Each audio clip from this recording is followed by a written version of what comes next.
東京に隣接し人口密度も高い埼玉県南部。ところがこの地域に鉄道の駅がない鉄道空白地帯が存在しています。一体その場所はどこにあるのでしょうか。ここは埼玉県の玄関口池袋。都心と埼玉を結ぶ巨大ターミナルから足を伸ばし、鉄道のない町へと向かいます。東京にほど近く人口密度も高い埼玉県にある鉄道空白地帯を3カ所訪れていきます。では池袋駅から西武鉄道に乗車して移動を開始したいと思います。最初の空白地帯へ向けて動き出します。出発点は西武鉄道池袋駅。巨大ターミナルの動線から西武池袋線の改札を抜け、鉄道の結節点からあえて鉄道の届かないエリアへと向かう旅の始まりです。まずは準急飯能駅。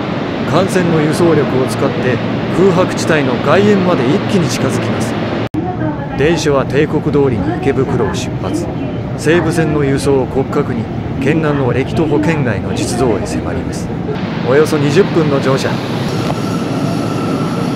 本日の空白地帯に現実的にアクセスできる最寄り駅に到着。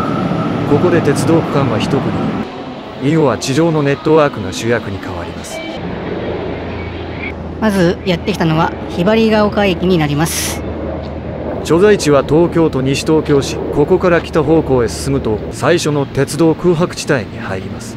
徒歩のみでは距離があるためバスを併用して駅東の中枢へアプローチします。駅前2番乗り場から目的地方面へ向かう西武バスに乗車。県境をまたぐ生活路線が空白地帯の表玄関を担っています。ひばりが丘駅を発車。東京都から埼玉県へ鉄道の外苑と生活道路が絡み合う県南のラスト前。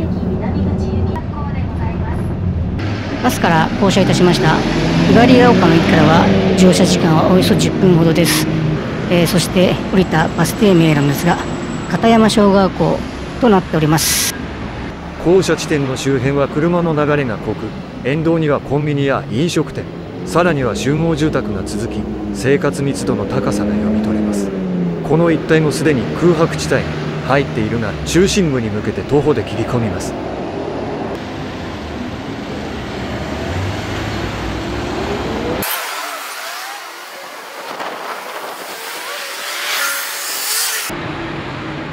先ほどの交差点から進むと片山小学校バス停。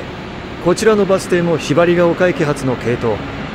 どうやらこちらのバス停の方が今回の目的地にちょっと近かったようです。バス停を離れさらに進みます。前方に見える高規格道路は関越自動車道。この関越自動車道を越えた付近が今回の空白地帯の中心です。周辺地図で見ると鉄道は3路線。西に西武池袋線、東に東武東上線、北に JR 武蔵野線。ここは埼玉県の新座市になるんですが JR の新座駅は歩くとかなり遠いようです。ここから JR 新座駅まで徒歩約60分。東武朝霞駅へも徒歩約60分。各駅から徒歩圏外の鉄道空白地帯。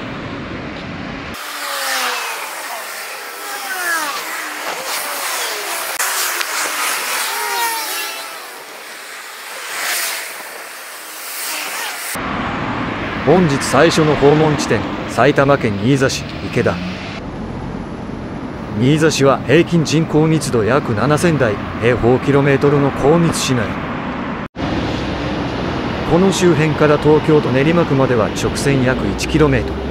東映大江戸線の終点は現在練馬区光が丘。地域ではレーシン誘致の掲示も見られます。確かにここにはその理由があります。再びバス停を発見です。こちらは新座高校というバス停名です。こちらのバス停はひばりが丘朝霞台を結ぶ系統。県境をまたぐ幹線バスが地域のメイン動線を担っています。時刻表を確認すると先ほどのひばりが丘と、これから向かう朝霞台駅のこのルートのバスがやはり本数が多くメイン動線のようです。乗り場横には駐輪スペース。自転車プラスバスの2段構えが駅等の時間的ハンデを埋めています。空白地帯とはいえ、商業施設、教育が近接し、バス本数も確保する場所。以上、新座市池田地区でした。続いて県南の別の空白地帯へ向かいます。先ほど乗ってきた路線バスで約20分。バスを降りたここは東武東上線朝霞台駅。 JR 武蔵野線の北朝霞駅とペアを組む県南の主要結節点です。鉄道の力をもう一度借りて次の空白地帯へ一気に寄せます。向かうホームは1、2番線川越方面。ホームにちょうど電車が来ましたので、こちらに乗車します。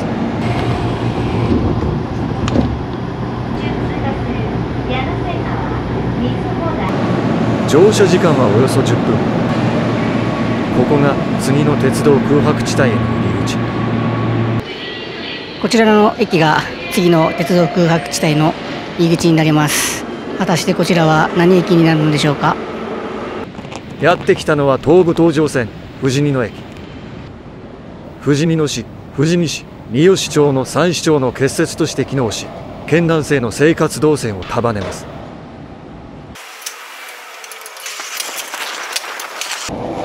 バス停を発見。成田空港、羽田空港、いや、ここじゃないな。改めてバス案内板を確認。どうやらこちらのようです。西口へ出て乗り場を確認。駅から西方向に東武バスウエストやコミュニティ系統の路線バスが地域をつないでいます。オレンジ帯の東武バスウエストが到着。地域の日常移動を支える基幹事業者です。富士見野駅西口発車。車窓は郊外駅の表情。駅を背中に移動開始。駅から乗ってきたバス、ここで降りました。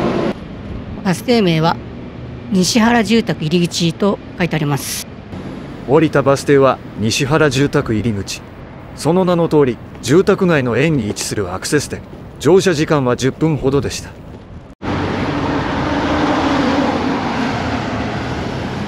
この辺りは駅までは徒歩30分圏。もう少し空白地帯の中心部に近づきます。同名のバス停が再び登場。こちらは富士見野市コミュニティバス系統。どうやら市内を循環する形のよう。1日4本、数字の空白が多い運行ダイヤ。こちらのバスに乗車するには、かなり計画性が必要なようです。左手は住宅の密集地。対して反対側は農地景観が広がり、風景の境界線があります。そして物流施設。この付近に物流施設があるのはこの先に行くと納得の理由がありました。さらに進むと新しいデザインのバス停。名板にはライフバスの文字。鉄道のない場所にあるこの民間バスはこの地域の重要公共交通機関。こちらのバスは、コミュニティバスでなく民間運営のようです。なので、時刻表の数字もそれなりに埋まっております。時間帯によって乗り場が逆車線側と入れ替わるようです。現在地は埼玉県入間郡三好町。町内に鉄道駅がない自治体にもかかわらず人口密度約2500人平方キロメートルと割と高め。視界に入る緑の案内、関越自動車道、三好パーキングエリアスマートインターチェンジ。そして三好パーキングエリア周辺、特にパーキングエリア下り車線側の地域がまさに鉄道空白地帯。ここからパーキングエリアの反対側下り線側へ移動。高架橋で関越道を横断し、空白地帯の風景を感じに行きます。ちょうど今関越自動車道の上を歩いております。今三好パーキングエリアの上りの入り口から下りの入り口に移動しているのですが、歩くと結構遠いです。正面に三好パーキングエリアが見えてきました。練馬料金所から近い三好パーキングエリアは関越ユーザーにはおなじみの地点。首都圏外縁の高速アクセシビリティを象徴する存在です。ここから先は行けないのか。戻るしかないのか。三好パーキングエリア付近の農地はスケールが大きい。ただ周辺風景とは逆に道路は交通量が多い。三好スマートインターの影響が大きいようです。三好パーキングエリア下り車線側の入り口の方にやってまいりました。この辺り周辺図を確認します。東側は東武東上線、西側は西武線、南側は武蔵野線。線路は見えないが囲まれている。まさに鉄道空白地帯。各駅から離れています。先ほどの富士見野駅まで歩くと約50分。完全に徒歩圏外です。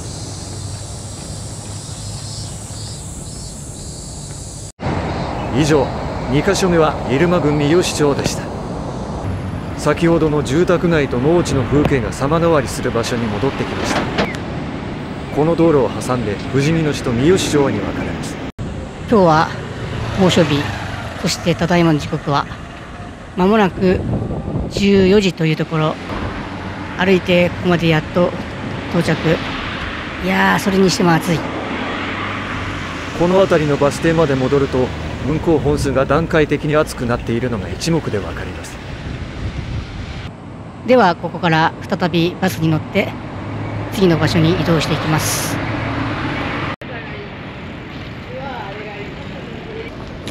富士見野駅へ一旦戻ります。次の空白も鉄道空白地帯にもかかわらず人口密度のある場所になります。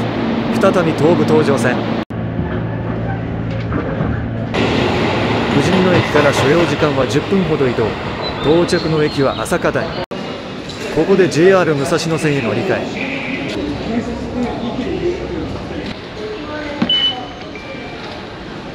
JR 武蔵野線のホームにやってきました。やってきた電車に乗車したいと思います。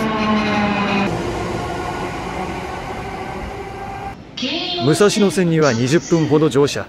降りた駅で再び乗り換え。目指す駅は東武鉄道新越谷駅。ではここから東武鉄道の方に乗車します。東武線に乗って次の空白の最寄り駅へ。普通列車しか止まらない駅なので3番乗り場から乗車します。東武動物公園行きの電車が入線してきました。こちらの電車に乗車します。新越谷を出発。三重駅のショートラン。周辺はまだ都市の密度は保ったままです。ここは北越谷駅。空白地帯までは徒歩だと遠いためバスを選択。このバス停かな。ちょっと違うみたいだな。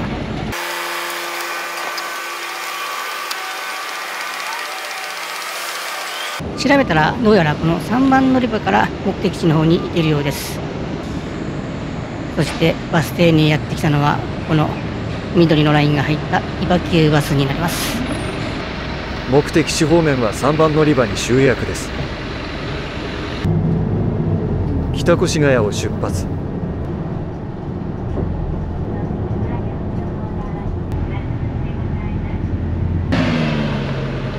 今回3つ目の鉄道空白地帯の入り口に到達です。バス停には松伏と書いてあります。時刻表を確認すると平日は1時間5本ぐらいを、基本としているようです。北葛飾郡松伏町。この町は町内に鉄道駅のない自治体。ここから町の中心側へ。駅は遠いが生活は近い。その実相を歩いて確かめます。この辺りを広い地図で見てみます。西は先ほどの東武スカイツリーライン、北と東はアーバンパークライン、そして南側に JR 武蔵野線。このように四方に線路があるんですが、各駅から遠い場所になります。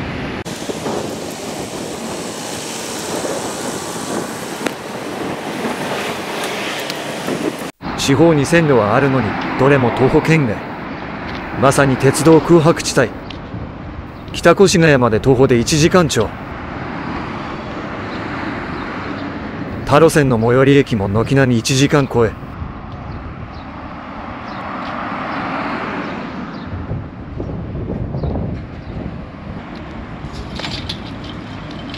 歩いて確かめると、整った住宅地と日常商業が連続。コンビニ、スーパーマーケットの存在があり、駅から遠いイコール不便とは限らないことが分かります。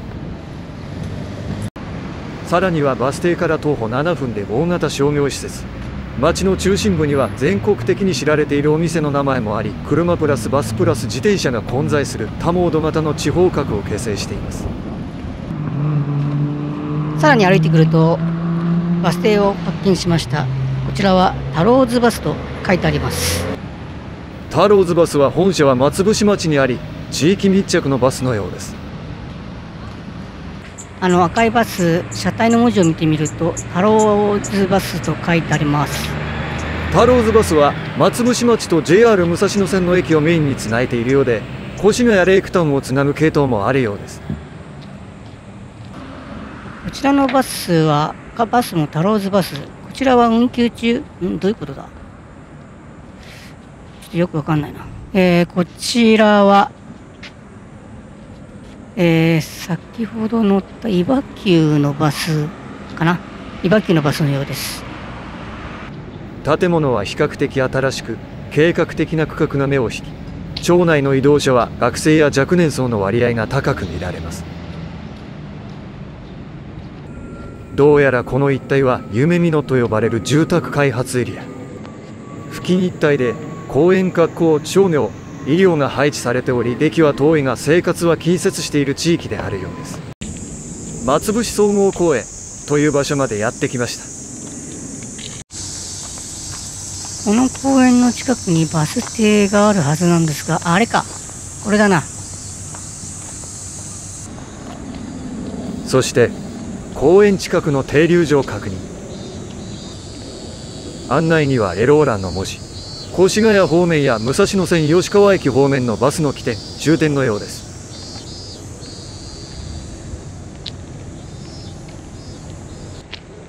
こっちはもう結構田んぼなんだな。そしてバス停のすぐ先に行くと田んぼが広がる地帯になり、昔ながらの松節が残る風景になっています。北葛飾郡松伏町、人口約 2.8 万人、密度約1700人平方キロメートルの鉄道空白地帯でした。